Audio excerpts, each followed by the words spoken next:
Early tonight, TuckerCarl.com. Kirsten Powers, columnist for the Daily Beast, and syndicated columnist Charles Krauthammer. Okay, Charles, your thoughts, reaction, what it means? Well, I hate to be ungracious, but I will be. He was a thug. He tried to dismantle democracy in his country, almost succeeded, and I think his country and the world will be improved by his passing. The only problem is that the man he appointed as successor very recently, just when he went to the last treatment in Cuba, is himself a hardcore communist and very pro-Cuba. There are some in Chavez's party who are socialists, but who are not these hardline anti-American communists. For the one country that will suffer immediately is Cuba, because it and other countries in Latin America had been dependent on Chavez for concessions. For example, tons of oil at very low prices as a way to sustain their economies.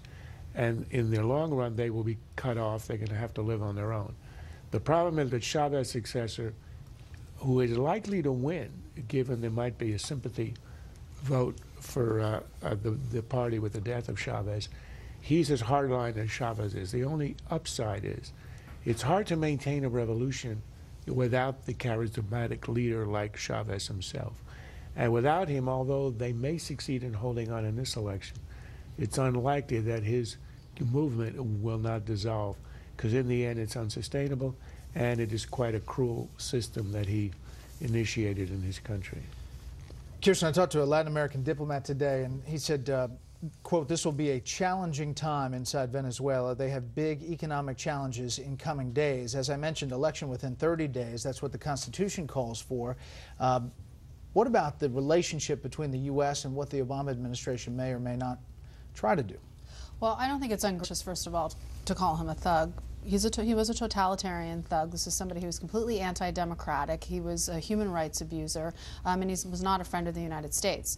So at a bare minimum, at least we have the hope of possibly having somebody that we can work with. I'm not saying it looks great, but we know status quo was this was not somebody the United States could deal with. This is a very important country, you know, I think fourth largest oil producer in the world, and so at least there's a possibility that there's somebody